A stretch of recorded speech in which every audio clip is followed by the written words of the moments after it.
अस्सलाम वालेकुम नाजरीन, वेलकम टू मिज़री गर हेल्थ रिजॉर्ट मोमेंट। नाजरीन, आज हम आपकी मुलाकात ऐसी शख्सियत से कराने जा रहे हैं जो एक अजीम कोहे पैमा हैं। उनका नाम आप पहले से वाकिफ़ हैं और उनकी ख़ास बात यह है कि वो दूसरे कोहे पैमा हैं जिन्होंने मिज़री गर का 2020 अगस्त 2020 में सफ़र किया है। आपका नाम सैफुल्लाह खान मरवत, ताल्लुक़ लकी मरवत से है और पले बड़े DA खान में हैं। मुख्तसरन तारुफ बस आपसे करवाते हैं। आप मुख्तलिफ़ ज़बानें जैसा कि पश्तो, सराइकी, इंग्लिश, उर्दू, फ़ारसी, पंजाबी और अरबी में महारत रखते हैं। आपने स्टार्ट के दिनों में अवाइल में दरस निज़ामी में 2 साल लगाए, फिर अपनी मसरूफियात की वजह से, घरेलू हालात की वजह से, माहौल की वजह से आप दुनियावी तालीम में आए। आपने MBA, LLB और MPhil मैनेजमेंट साइंसेस में किया हुआ है और हाल ही में आप PhD मैनेजमेंट साइंसेस में रिसर्च वर्क कर रहे हैं। आपका पेशे के लिहाज से ताल्लुक़, आपका पेशा नेशनल बैंक ऑफ पंजाब में बतौर फ्रॉड इन्वेस्टिगेटर का है। आपका जो बेहतरीन मशगला है वो सयाहत है। सयाहत के हवाले से आप K2 बेस कैंप तक जा चुके हैं, जिसकी बुलंदी सतह समंदर से तकरीबन 5,000 मीटर 15,000 फुट के राउंड अबाउट है। आप गुंडो गरोला, जो कि बल्ती ज़बान का लफ्ज़ है, उसको क्रॉस कर चुके हैं, जिसकी बुलंदी तकरीबन 6,000 मीटर है सतह समंदर से। आप स्पांटिक पीक पे, जो कि 7,000 मीटर बुलंद है, वहाँ पे जा चुके हैं। और हमारी सैफुल्लाह खान मरवत से जो गुफ्त शनीद का आगाज़ हुआ था, जो वजह थी, वो तख्त सुलेमान था। तख्त सुलेमान की इनकी YouTube की वीडियोस, जो सैफुल्लाह खान मरवत SK मरवत के नाम से YouTube चैनल है, वहाँ पे आपको पूरी सफरी तफसील मिल जाएगी। और वही बुनियाद थी जिस वजह से आज हम आपके सामने सैफुल्लाह खान मरवत साहब का इंटरव्यू कंडक्ट कर रहे हैं। और हमारी दावत पे अल्लाह ताला इनको जज़ा दे, इन्होंने हमारी दावत मिज़री गर की कबूल की थी। ये कौन सी डेट थी? पिछले 17 अगस्त 15 को गए थे और 17 अगस्त को वापसी थी। तो हमारी दावत इन्होंने कबूल की। आइए इनसे बाकायदा इंटरव्यू का आगाज़ करते हैं। अस्सलाम वालेकुम सर, कैसे हैं? अल्हम्दुलिल्लाह। कैसी है तबीयत? माशाल्लाह, आप इतने बड़े अजीम सयाह और आपकी एजुकेशन LLB है, आप MBA आपने किया हुआ है और मैनेजमेंट साइंसेस में आप इस वक्त PhD कर रहे हैं। और हैरत की बात यह है कि आपने दरस निज़ामी भी माशाल्लाह स्टार्ट किया था, तो अरबी उलूम पे भी आपको महारत हासिल है। और आप तारीख़ के हवाले से, पेंटिंग के हवाले से एक वक्त में इतने शोबे, इतने कैसे मैनेज करते हैं? असल में बात होती है शौक़ की। अगर आपको शौक़ होता है तो टाइम आपका मैनेज हो जाता है। मतलब अभी मैं सुबह उठता हूँ, तो अगर दफ्तर के टाइम से मैं पहले उठा तो अगर घंटा 1.5 घंटा मेरे पास है, तो इस दौरान कभी मैं पोइट्री की रिकॉर्डिंग कर लेता हूँ चैनल के लिए, कभी कोई ड्राइंग कर लेता हूँ, कभी पुरानी वीडियोस जो है वो उठा के एडिटिंग कर लेता हूँ। तो बात शौक़ की है। अगर आपका शौक़ है तो फिर टाइम मैनेज हो जाता है। माशाल्लाह। आपके इस शौक़ ने हमें मिज़री गर का असल सफ़र जो था वो आपके शौक़ की मरून मिन्नत है, क्योंकि हमने आपसे मोटिवेशन ली थी तख्त सुलेमान के हवाले से, और मेरे बाद आप दूसरे सयाह हैं जो मिज़री गर बाकायदा वहाँ पे 2 रातों का क़याम करके आ चुके हैं। आपसे मिज़री गर के हवाले से सवाल है, मिज़री गर आपने बाकी सारी जगह स्पॉन्टिक पीक गए, K2 बेस लेवल पे गए, या आप गुंडो गरोला जो ग्लेशियर्स टाइप एरियाज हैं वहाँ पे गए, तख्त सुलेमान आपने देखा है, बाकी आपकी छोटे मोटे पहाड़ी सिलसिले जिस तरह मरी अयूबिया है, ये सिलसिले तो वैसे ही बंदा रूटीन में विजिट करता है। आपको मेन डिफरेंस यहाँ का वहाँ का जो आपने ऑब्जर्व किया है वो ज़रा हमारे नाजरीन तक बताइए। सबसे पहली बात तो ये है कि हमारे जितने भी बड़े पहाड़ी सिलसिले हैं, कराकोरम की तरफ जब हम जाते हैं तो अगर हम जनूबी अज़ला से सफ़र शुरू करते हैं तो 24 घंटे तो हमें बाय रोड सिर्फ वहाँ पहुँचने तक लगते हैं। बिल्कुल। जबकि ये जो पहाड़ हैं, कोहे सुलेमान का सिलसिला है, ये तो हमारे जनूबी अज़ला और इसके इर्द गिर्द पंजाब, बलूचिस्तान, केपी, 3 सूबे बल्कि सिंध के करीबी इलाके भी इसके बहुत करीब है। तो यहाँ 24 घंटे में लिटरली अगर आप चलें तो ऊपर पहुँच के और रेस्ट करके और वापस भी आ सकते हैं। मतलब बहुत ज़्यादा एक्सेसिबल है। बाकी ठंड के लिहाज से ये किसी तरह भी कम नहीं है उन पहाड़ों से। ठीक है, वहाँ पे बर्फ़ पड़ी रहती है, उनकी हाइट ऐसी है कि ऊपर हाइट पे, लेकिन ऊपर की जो हाइट है वहाँ तक नॉर्मल लोग जाते भी नहीं हैं। ठीक, बिल्कुल। जो बहुत ज़्यादा हाइट्स हैं, मतलब ज़्यादा से ज़्यादा जो है वो ट्रैकिंग करके 4000 मीटर 5000 मीटर तक लोग चले जाते हैं। इससे ऊपर तो हर कोई नहीं जाता, वो तो स्पेशल कोहे पैमा जाते हैं जिनके पास प्रॉपर किट होती है। दूसरा, यहाँ पे आपको बहुत सस्ता पड़ता है। मतलब अगर मैं आपको बता दूं कि अगर आप ये छोटे से छोटा 4-5 हज़ार मीटर तक भी जाते हैं तो उसका, और अगर 10 बंदों का ग्रुप है तो उसमें भी आपका कम से कम 1 लाख का खर्चा, ये मिनिमम मैं बता रहा हूँ जी। और ये सिर्फ आपने टूरिस्ट कंपनी को देना होता है। इसमें आपका इक्विपमेंट, आपके बूट, आपके जो डाउन जैकेट्स वगैरह हैं वो शामिल नहीं है। सिर्फ खाना पीना और वो जो टेंट वगैरह प्रोवाइड करते हैं और आपके साथ सामान ले जाते हैं, ये मिनिमम खर्चा उसका 1 लाख है। इससे ऊपर जाते हैं तो 2 लाख 4 लाख 6 लाख जितना बढ़ाते जाएं उतना बढ़ता है। जबकि यहाँ आपको पहली बात तो ये है कि वो लोग आपसे, अभी वो चूँकि कमर्शियल नहीं हुआ जी, तो वो लोग डिमांड नहीं करते, बल्कि अगर आप देते भी हैं तो वो बड़ा हिचकिचाते हैं। बिल्कुल।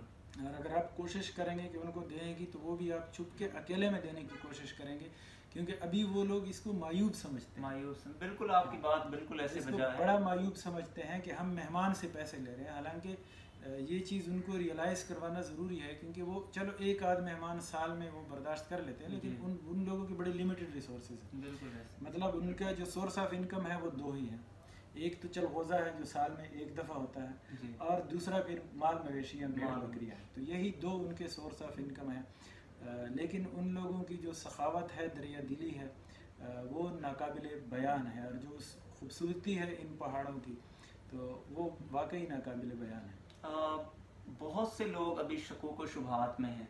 वो समझते हैं कि हम जो मिजरी गैर तहरीक चला रहे हैं, हम बढ़ा चढ़ा के पेश कर रहे हैं, इतनी ठंड नहीं है। तो इस हवाले से आपका क्या ख्याल है?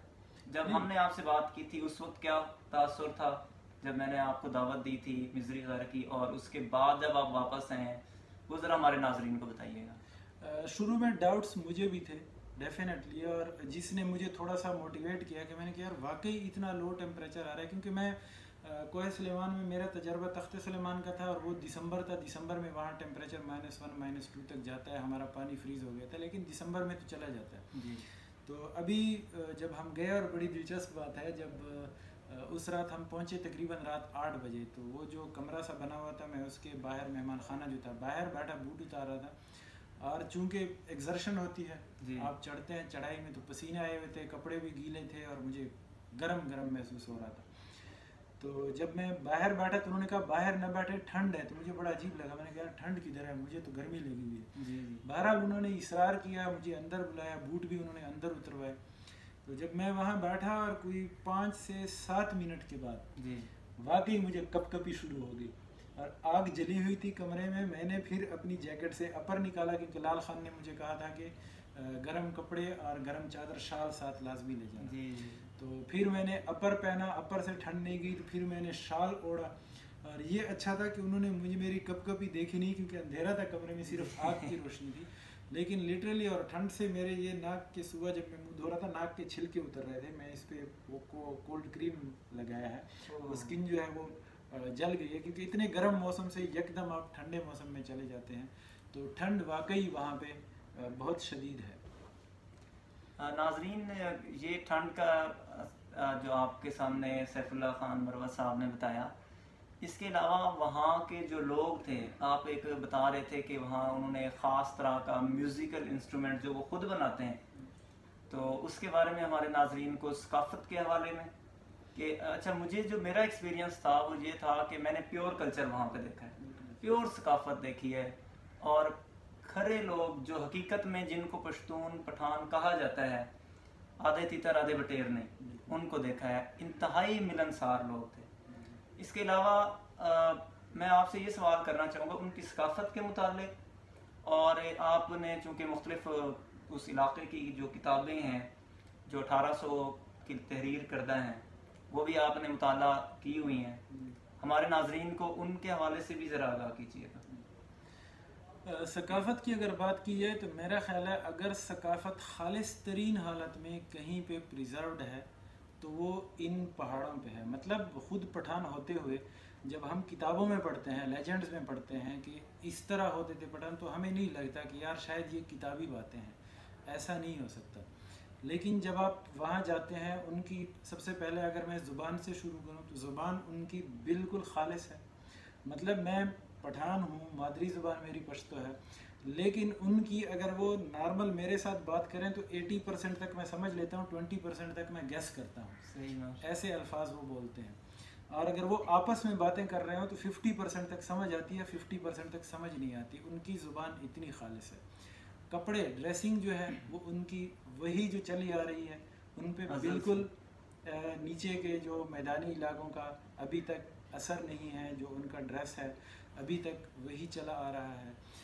उनकी मेहमान नवाजी जी, मतलब अब मैं गया हूँ, मेरा वहाँ पे कोई इतने करीबी दोस्त नहीं थे, लेकिन मेरे पहुँचने से पहले उन्होंने बकरा ज़िबा किया हुआ था, और वो जिस तरह के हम सुनते हैं कि पुराने ज़माने में इस तरह मेहमान नवाजी होती थी, जी बिल्कुल, तो वाकई उसी तरह मेहमान नवाजी की। और जो मेरे मेज़बान थे लाल खान के चचा, उन्होंने कहा कि आपका ये यूँ समझ लें कि आप पे ये मेरा हक है कि आपका जब भी दिल करेगा इस पहाड़ पे आने का, तो कभी आपने ये नहीं सोचना कि वहाँ ऊपर उनको तकलीफ़ होगी या मैं जाऊँगा उन पे बोझ होगा। आपने बस सीधा हमें इतला करनी है और चले आना है। और उसने कहा कि आपके आने की जो मुझे तकलीफ़ है वो सिर्फ़ इतनी मुझे तकलीफ़ है कि आपके सामने मैं सिर्फ़ बकरे का गोश्त रख सकता हूँ या चलगोज़े रख सकता हूँ या घी और दूध, दही, लस्सी रख सकता हूँ। मेरी ख्वाहिश है कि मैं पूरा दस्तरखान आपके सामने 100 किस्म की चीज़ों से भर सकता। ये मेरी तकलीफ़ है कि मैं आपकी उतनी खिदमत नहीं कर पा रहा जितनी मैं करना चाहता हूँ। इसके अलावा मुझे कोई तकलीफ़ नहीं। आपने सर्दियों में आना है तो मैं आपके साथ आऊँगा, आपने गर्मियों में आना है तो मैं आपके साथ आऊँगा, और आपने सीधा चले आना है। तो मतलब वो इतने प्योर लोग, इतने प्योर कि आप सोच नहीं सकते कि यार इतना इस जो मादा परस्ती का ज़माना है इसमें, और इतने महदूद वसाइल में। मतलब यूँ समझ लें कि वो जब आपके लिए बकरा ज़िबा करते हैं ना, तो आप यूँ समझ लें कि वो अपने रोज़गार का एक ज़रिया आपके लिए ज़िबा करते हैं। ऐसे ही है। हम क्या करते हैं, हमारी अगर जॉब है तो अगर 30 दिन में कोई एक दिन आप किसी को टाइम दें तो आपको लगता है मेरे काम का ज़िया हो रहा है। जी जी जी, हालांकि उससे आपकी तनख्वाह पे भी असर नहीं पड़ता, लेकिन वो बिना दूसरी दफ़ा सोचे जो है वो अपनी अजीज़ तरीन चीज़ जो उनके जानवर हैं वो आप पे कुर्बान कर देते हैं फ़ौरन जब आप जाते हैं। तो प्योर लोग हैं, खूबसूरत लोग हैं, मेहमान नवाज लोग हैं। और ये न मानने वाली बात है, मतलब मैंने कहा ना मैं खुद पठान हूँ और मुझे यकीन नहीं था जब तक मैं गया नहीं था। तो जब तक आप अपनी आंखों से नहीं देखेंगे आपको यकीन नहीं आएगा कि वाकई ऐसे लोग अब भी इस दुनिया में ज़िंदा हैं। माशाल्लाह। मैं एक और बात ऐड करना चाहूँ, बेशक उनको पढ़ना लिखना नहीं आता, वो जानते नहीं है, लिख पढ़ नहीं सकते, उर्दू उनको इतनी समझ नहीं आती, लेकिन जो मैंने तहजीब देखी है वहाँ पे वो मैं पाकिस्तान में ना लाहौर में कहीं देखी है ना इस्लामाबाद में देखी है, जितने बड़े शहरों में मैं गया हूँ वहाँ नहीं देखी। उसकी मैं एक मिसाल आपके सामने रखना चाहता हूँ। जब वो लोग, हम रात को बैठे होते थे तो बातें कर रहे होते थे, सिर्फ एक शख्स बात करता था और बाकी सारे गौर से सुनते थे। ये तहजीब हम स्टूडेंट्स को सिखा सिखा के थक जाते हैं, लेकिन वो इसके ऊपर इतना अमल नहीं करते। यही असल में एजुकेशन, मेरा ख्याल है तहजीब यही है। बिल्कुल।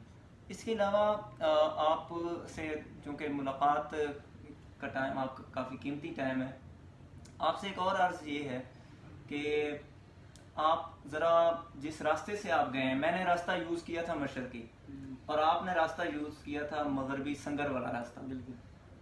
दो तरह का हमारे पास अब डेटा आ गया है इस मूवमेंट में, तहरीक जो हमारी मिजरी घर की हेल्थ रिजॉर्ट मूवमेंट की है।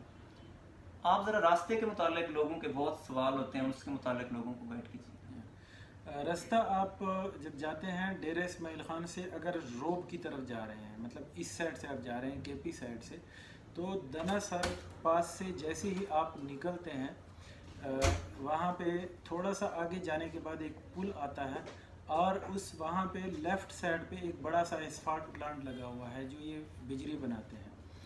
उस पुल को क्रॉस करके और उसके सिरे के साथ ही शार्प लेफ़्ट आपने नीचे जाना है, और नीचे वही कच्चा रास्ता। इसकी निशानी यह है कि पुल के दूसरे सिरे पे परली तरफ भी एस्फाल्ट प्लांट लगा हुआ है ऊपर जी, येलो कलर का, ठीक है, दोनों साइडों पे एस्फाल्ट प्लांट है। तो बीच में से जो नाला है या खुश्क नाला है, नाला क्रॉस करके बस यही एक रास्ता है, यही आपने जाना है।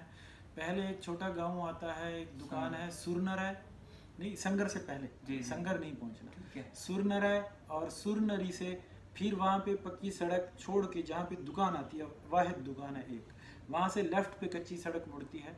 इस सड़क से फिर आपने जाना है शादीनी तक। शादीनी तक गाड़ी जा सकती है। आगे जो सड़क है वो मेरा ख्याल है महीने डेढ़ में बन जाएगी, उस पे काम हो रहा है। वहाँ पे बहुत सारा मटेरियल जो है वो पड़ा हुआ हमने देखा है, तो वहाँ तक गाड़ी जा सकती है। फ़िलहाल अगर 4x4 गाड़ी है तो ठीक है, नहीं तो मैं भी कार ले गया था, कार भी जा सकती है, ऐसा नहीं है कि जा नहीं सकती। अगर आप रोब की तरफ से आ रहे हैं तो उस तरफ से आप संगर जो है, संगर से गुजरेंगे तो पहले एक पुल आती है, वो छोड़ के दूसरी पुल पे चढ़ने की बजाय आपने राइट साइड से नीचे उतरना है और सीधा वहाँ पे पहुँच जाना है। नीचे से जो पैदल रास्ता है शादीनी से ऊपर चोटी तक, वो तकरीबन 6 घंटे का रास्ता है जहाँ पे आबादी है। वापसी में आप 3 से 3.5-4 घंटे में नीचे पहुँच जाते हैं। आपसे एक और सवाल है कि वहाँ पे खूबसूरती के हवाले से, ग्रीनरी के हवाले से आपके क्या तासुरात हैं? खूबसूरती वहाँ पे नाकाबिले यकीन है। ऊपर जब वैसे इन पहाड़ों को देख के जो नीचे से बज़ाहिर खुश्क हैं, कोह सलेमान के पहाड़, और इतनी ग्रीनरी नहीं है, लेकिन जब आप ऊपर जाते हैं, चूँकि ऊपर ग्रीनरी प्रिजर्व रही है, ऊपर आपको जंगली जैतून, पश्तो में इसको हम शोवन कहते हैं, पलोसा जिसको हम कहते हैं, इसके अलावा दियार। अच्छा, दियार वहाँ पे कोई काटता नहीं है, इवन जो खुश्क दरख्त हैं वो भी नहीं काटते। और ये अच्छी बात यह है कि वहाँ से लकड़ी निकालने का कोई ज़रिया नहीं है, तो इसलिए उन दरख्तों को कोई नुकसान नहीं पहुँचा रहा। चलगोज़े को तो वैसे कोई नहीं काटता, क्योंकि चलगोज़ा जो है वो मेन उनकी इकानमी उस पर बेस करती है। चलगोज़ा है, और इसके अलावा जो छोटी जड़ी बूटियाँ हैं वो बहुत ज़्यादा हैं। ऊपर लश ग्रीन है, और स्पेशली पहाड़ों की जो बगली जगह हैं, जहाँ जहाँ तक धूप वाफिर मिकदार में पहुँचती है, तो वहाँ पे बहुत ज़्यादा ग्रीनरी है और बहुत ज़्यादा जंगलात हैं ऊपर। हमारे नाजरीन जब ये सुनते हैं तो उनका दूसरा सवाल यही होता है कि वहाँ पे रिहाइश के लिए हमें क्या करना होगा, इसके हवाले से ज़रा बात कीजिए। रिहाइश, अगर आप गर्मियों में जाते हैं तो गर्मियों में ऊपर आबादी है, उनके मेहमान खाने कमरे बने हुए हैं, उसमें आप ठहर सकते हैं। जलाने के लिए लकड़ी भी वाफिर मकदार में है ऊपर, ऐसा नहीं है आम, मतलब आम मिलती है लकड़ी। अगर आप आबादी से हट के रहना चाहते हैं तो बहुत सारी जगह है। अगर आप टेंट, अपना पैराशूट का छोटा सा टेंट है, उस पर हम 0 डिग्री सेंटीग्रेड में भी हम रह के आए हैं, तो वो वहाँ पे तो फिर भी 16, 17, 18 डिग्री सेंटीग्रेड होता है, तो उस पैराशूट के टेंट में भी आप रह सकते हैं। पुरअमन इलाका है, वहाँ पे ये मसला कतन नहीं है कि आप कहीं पे रहेंगे तो खुदा न खास्ते कोई आपको नुकसान पहुँचा देगा। और इस सीज़न में जब चलगोज़े का सीज़न होता है, जब लोगों के माल मवेशी ऊपर होते हैं, तो जंगली जानवरों का इस सीज़न में कोई डर नहीं होता। और इसका सबसे बड़ा सबूत यह है कि ऊपर जो आबादी है उसमें कोई एक कुत्ता भी नहीं है। हाँ जी, अगर जंगली जानवरों का डर होता तो माल मवेशियों के साथ कुत्ते लाजमी होते हैं। माल मवेशी जब एक दफ़ा छोड़ देते हैं, जंगल में जाते हैं दूर तक, और शाम को खुद भी लौट आते हैं, चाहे चरवाहा साथ ना भी हो। तो मतलब मुकम्मल सुकून है, कोई ख़तरा नहीं है, सेफ्टी का कोई प्रॉब्लम नहीं है, न इंसानों से न जानवरों से, अगर कोई वहाँ जाना चाहता है।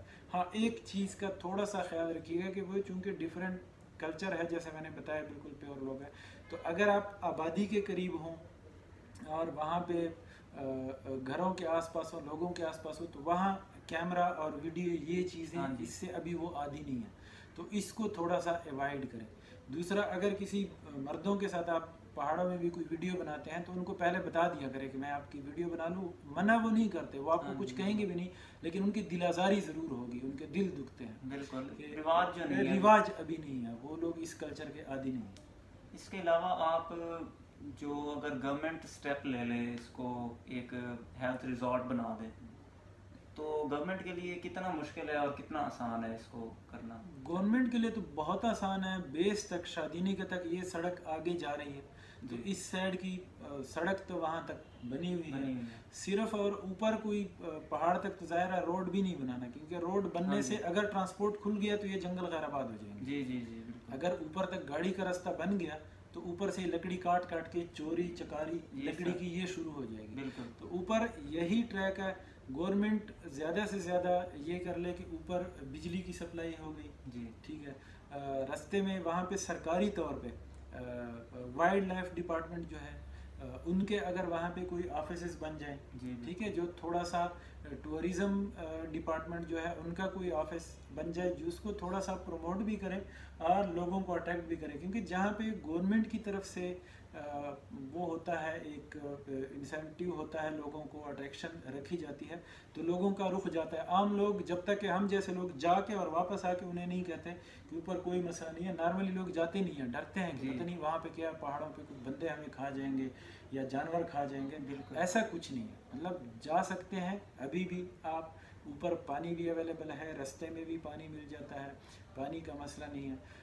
सामान ले जाने वाले बंदों का मसला नहीं है, मजदूर आपको मिल सकते हैं, पोर्टर मिल सकते हैं, तो जा अब भी सकते हैं। लेकिन गवर्नमेंट के लेवल पे अगर इसको प्रमोट किया जाएगा तो फिर लोगों का एक रुख जमे गफीर आ होगा, उस तरफ होगा, और उससे उस इलाके की इकानमी को एक बहुत बड़ा बूस्ट मिलेगा, जो उनके सोर्स ऑफ इनकम है।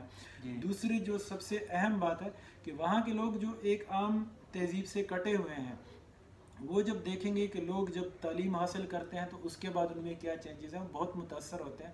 तालीम की तरफ उनका रुझान होगा। मतलब मैंने भी वहाँ कोशिश की कि उनके जी। जो छोटे छोटे बच्चे थे 5 साल 7 साल के, तो उन्हें मैंने कायल किया कि यार आप इनको नीचे भेज दें, जो उनके रिश्तेदार हैं, जॉइंट फैमिली सिस्टम है वहाँ जी पे, जी बिल्कुल। कि आप इनको नीचे भेज दें और स्कूलों में डाल दें। कुछ भी ना करें, ये मैट्रिक तक FA तक तालीम हासिल कर लें तो कुछ ना कुछ इनको दुनिया का पता होगा। जो आपके अपने माल मवेशी हैं, ये जो आप बेचते हैं ना, मैंने कहा यही वो कारोबार बना के इसमें बहुत ज़्यादा एक्सेल कर सकते हैं। बिल्कुल। आपके चलगोज़े का बिजनेस है, चलगोज़ा आप जो गोला बेचते हैं, जी। गोले की बजाय आप इवन इसको एक्सपोर्ट कर सकते हैं, बिल्कुल ऐसे। इससे बहुत ज़्यादा अर्न कर सकते हैं, वैल्यू एडिशन कर सकते हैं। जी। तो उनके लोकल लोगों में ये आएगा, और लोग इंतहाई एक्स्ट्रा ऑर्डिनरी टैलेंटेड लोग हैं। उनमें से जो लोग नीचे आते हैं तो वो हमसे ज़्यादा आगे एक्सेल करते हैं, मतलब टैलेंट की तो कमी है नहीं। बिल्कुल। अच्छा, वहाँ पे ज़िमरी पलासीन में एक हॉस्पिटल है, एक स्कूल है, जानवरों का भी हॉस्पिटल है, लेकिन वहाँ पे अमला नहीं होता।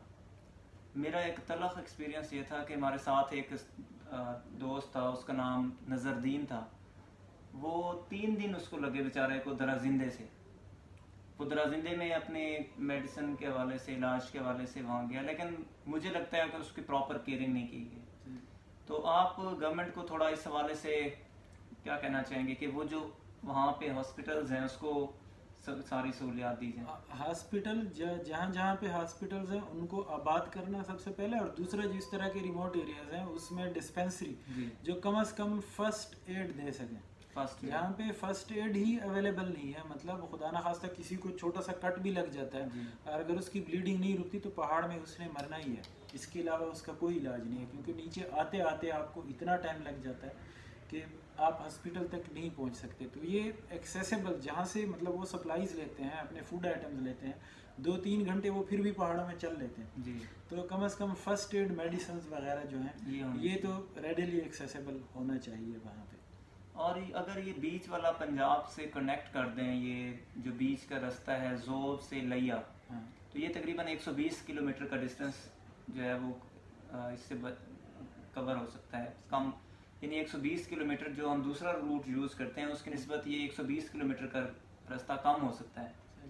अगर गवर्नमेंट इस पे तवज्जो दे तो 2 फ़ायदे इसमें होंगे। एक फ़ायदा तो ये होगा कि वहाँ के लोग, जब रोड सर्विस आएगी उनकी ज़िंदगी वैसे ही ऑटोमेटिकली इम्प्रूव हो जाती है। नंबर 2 पे लाहौर से लिया, लिया से वहोवा और ये बीच वाला मूसा खेल का रास्ता और जोब का रास्ता और कोयटा का रास्ता तकरीबन 5 से 6 घंटे का यहाँ से फ़र्क आ जाएगा जो ट्रैवलिंग है। तो इस पे भी गवर्नमेंट को तवज्जो देनी चाहिए। इसके अलावा जो मैंने रूट यूज़ किया था उसमें आपने देखा था कि डिफरेंट चश्मे थे मुख्तलिफ कलर के, और वो चीज़ भी एक जो हमारी हुकूमत है उसमें मादनियात को देखना चाहिए। जड़ी बूटियाँ यहाँ पे ऐसी हैं जिनको देखना चाहिए। तो ये आपकी जो सजेशंस हैं इस हवाले से आखिर में, और आखिर में ये भी कि आपने जो उन इलाके के लोगों का दर्द दिल महसूस किया होगा वो हमारे नाजरीन तक ज़रा बताइएगा। लोगों के मसाइल यही, जैसे कि हेल्थ और एजुकेशन जो हैं, दो चीज़ें जो हैं वो वहाँ पे लैकिंग हैं इस वक्त पहाड़ में। बाकी अगर ये चीज़ें प्रोवाइड कर दें तो जैसा कि मैंने कहा ना, ये लोग अपने इतने लिमिटेड वसाइल में भी गुजारा तो कर रहे हैं। अगर ये चीज़ें नहीं होंगी तो उसका अल्टीमेट असरात क्या होंगे? उसका ये होगा कि ये लोग जंगली हयात को नुकसान पहुंचाएंगे, एंड में यही जंगलात को नुकसान पहुंचाएंगे, और वो कोई मस्ती में नहीं बल्कि अपनी मजबूरी से, ठीक है, क्योंकि उनके पास जब और कोई नहीं होगा, पहाड़ में एक बंदा है, उसके पास सोर्सेज ही यही हैं जी। उसके अलावा वो क्या करेगा? वो कहाँ जाएगा? आसमान से तो उस पर कोई चीज़ टपकनी नहीं है। तो इसी वाइल्ड लाइफ को प्रिजर्व करने के लिए, जंगलात को प्रिजर्व करने के लिए और इन लोगों को का मेयार ज़िंदगी बुलंद करने के लिए हुकूमत को डेफिनेटली इस पे काम करना चाहिए। और टूरिज़्म उस इलाके में, क्योंकि टूरिज़्म अगर आ जाता है तो वो इकानमी ऑटोमेटिकली बूस्ट अप हो जाती है। अभी पिछले दिनों जब हम गए थे गिलगित गए थे, हुमज़ा की तरफ गए थे, तो वो लोग जो वो इतने परेशान थे टूरिज़्म बंद होने की वजह से, जो कोरोना की वजह से, बिल्कुल, तो उससे साफ ज़ाहिर होता है कि उनकी इकानमी मोर देन 50% जो है वो डिपेंडेंट है इसी सैर सियाहत पे, टूरिज़्म पे, और उसके बंद होने की वजह से वो लोग बहुत ज़्यादा परेशान थे। तो इस इलाके में टूरिज़्म, हालांकि ये उसके मुकाबले के इलाके हैं साउथ में, लेकिन यहाँ पे टूरिज़्म से लोगों की इनकम ज़ीरो है। हाँ, इसका मतलब है वो इकानमी आधी चल रही है इनकी। अगर टूरिज़्म आएगा तो ऑटोमेटिकली इनकी इकानमी भी बूस्ट होगी। ज़ाहिर बात है बलूचिस्तान सबसे महरूम है, तो ये महरूमी मिजरी घर इंशाल्लाह उनकी अगर ये हेल्थ रिजॉर्ट बनता है तो वो ख़त्म हो जाएगी। सैफुल्लाह मरवत भाई, आपके ताउन का, आपके टाइम का बहुत बहुत शुक्रिया। आपका बहुत शुक्रिया। और एक तो आप मेरी दावत पे वहाँ पे तशरीफ़ ले गए, दूसरे नंबर पर अपना कीमती टाइम हमें आज के लिए दिया है, तो इस हवाले से मैं आपका बहुत बहुत मशकूर हूँ। थैंक यू, शुक्रिया। Thank you.